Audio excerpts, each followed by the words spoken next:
Assalamualaikum warahmatullahi wabarakatuh. Sebelumnya perkenalkan, nama saya Arvetin Sihah. Saya di sini akan menjelaskan tentang kebiasaan menunda sholat di kalangan Gen Z. Gen Z yang lahir antara akhir 1990-an hingga awal 2010-an merupakan generasi yang tumbuh dan berkembang di tengah arus deras kemajuan teknologi, informasi, dan komunikasi yang sangat pesat. Mereka merupakan digital natives, yakni generasi yang sejak kecil sudah mengetahui internet, gawai pintar, media sosial, dan berbagai perangkat digital lainnya. Pola pikir mereka dibentuk oleh kecepatan akses informasi,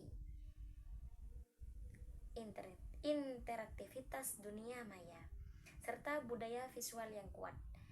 Karakteristik yang dari generasi ini meliputi kecenderungan multitasking, ketergantungan pada teknologi, preferensi terhadap konten yang cepat dan instan,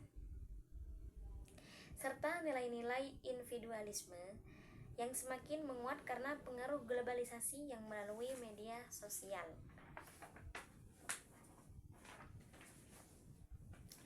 Namun, di balik segala keunggulan dan kemudahan yang ditawarkan oleh kemajuan teknologi, terdapat tantangan besar yang harus dihadapi oleh Gen Z, terutama dalam aspek spiritualitas dan keagamaan. Salah satu permasalahan utama yang mencuat dalam beberapa tahun terakhir adalah penurunnya kualitas dan konsistensi dalam pelaksanaan ibadah, khususnya sholat 5 waktu. Sholat sebagai pilar utama dalam ajaran Islam tidak hanya berfungsi sebagai ritual keagamaan, tetapi juga menjadi sarana pembinaan akhlak, kedisiplinan, dan koneksi spiritual seorang hamba kepada Tuhannya.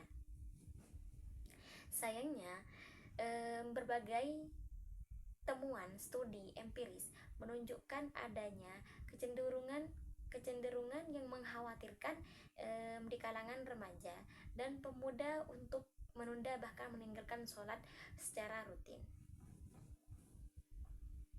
Perilaku menunda sholat ini tidak hanya mencerminkan dalam aspek ritual ibadah, tetapi lebih jauh lagi merupakan indikasi adanya degradasi kesadaran spiritual yang cukup dalam. Dalam konteks ini, ibadah sholat tidak lagi dimaknai sebagai kebutuhan jiwa atau bentuk ketundukan total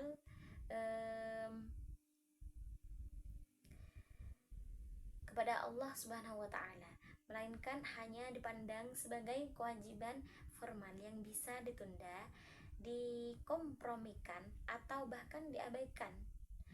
Jika berbenturan dengan kesibukan duniawi, aktivitas seperti menonton video, bermain game daring, berselancar di media sosial, atau berkegiatan dengan teman sebaya kerap kali dianggap lebih mendesak atau menarik dibanding memenuhi pergaulan atau panggilan sholat tepat waktu. Fenomena ini tentu tidak berdiri sendiri.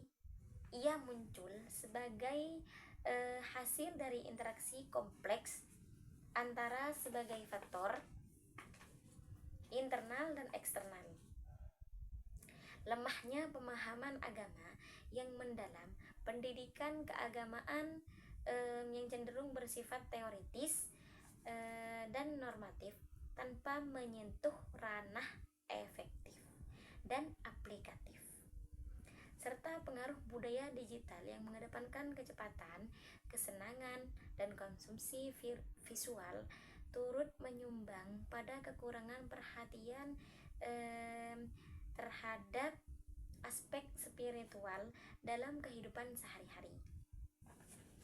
Oleh karena itu, artikel ini bertujuan untuk membedah lebih dalam tentang fenomena menunda sholat di kalangan Gen Z.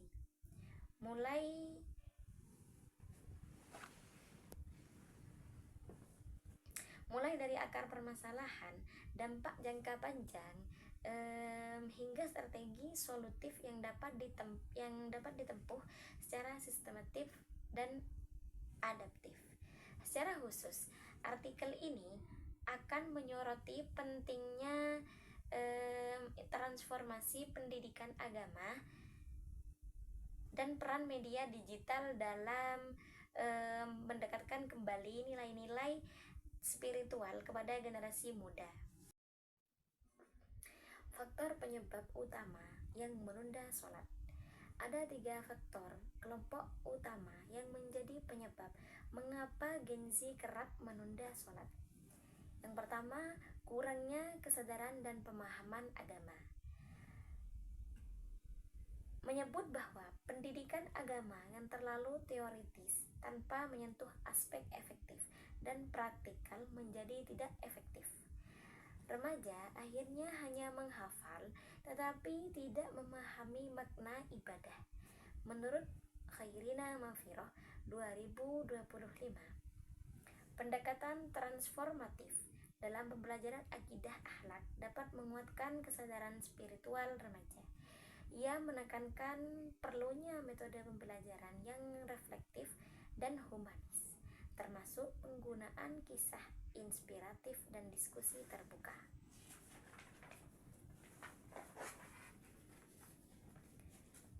Dan yang kedua, lingkungan sosial yang kurang mendukung.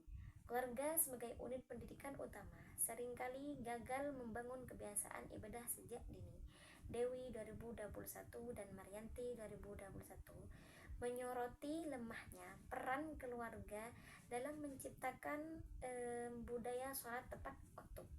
Misalnya, minimnya teladan dari orang tua dan tidak ada rutinitas ibadah bersama menyebabkan anak tumbuh tanpa merasa sholat sebagai kebutuhan jiwa. Menambahkan bahwa literasi keagamaan digital dapat menjadi solusi dan menguatkan ketahanan spiritual remaja. Mereka menekankan pentingnya kolaborasi antara keluarga, sekolah, dan masyarakat dalam membentuk budaya digital religius yang berorientasi pada nilai. Dampak jangka panjang kebiasaan menunda sholat. Menunda sholat tidak hanya berdampak pada hubungan vertikal dengan Tuhan, tetapi juga melemahkan aspek psikologis dan sosial. Ismail 2018 menyebut bahwa remaja yang tidak disiplin dalam beribadah cenderung memiliki kontrol diri yang lemah, rendahnya etika, dan mudah terjerumus dalam perilaku menyimpang. Keterlambatan sholat mengikis keberkahan waktu dan melemahkan kedisiplinan diri yang seharusnya terbentuk dari ibadah rutin. Lebih lanjut, kebiasaan ini berpotensi menciptakan generasi yang hanya religius secara simbolik. Mereka menghafal doa, bacaan, namun tidak memiliki kedalaman spiritual. Dalam jangka panjang ini, hal ini mengancam pembangunan karakter bangsa yang berdasarkan nilai-nilai keimanan.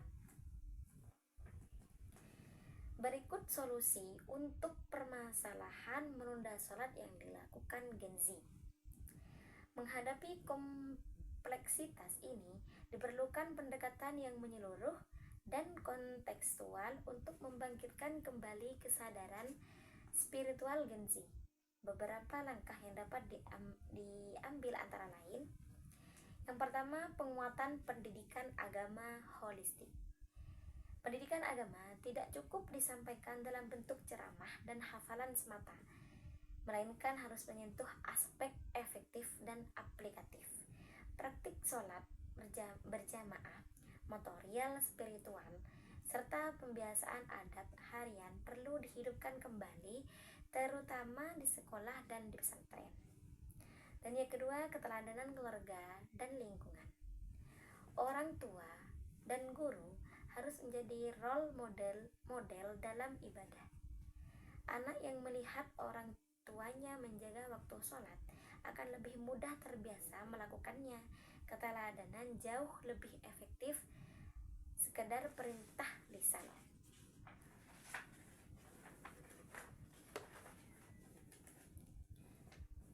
Dan yang ketiga, pemanfaatan media digital untuk dakwah. Konten dakwah harus disajikan secara menarik dan relevan dengan dunia remaja. Cerita inspiratif, video pendek, hingga podcast keislaman dapat menjadi sarana penyampaian pesan spiritual yang menyentuh.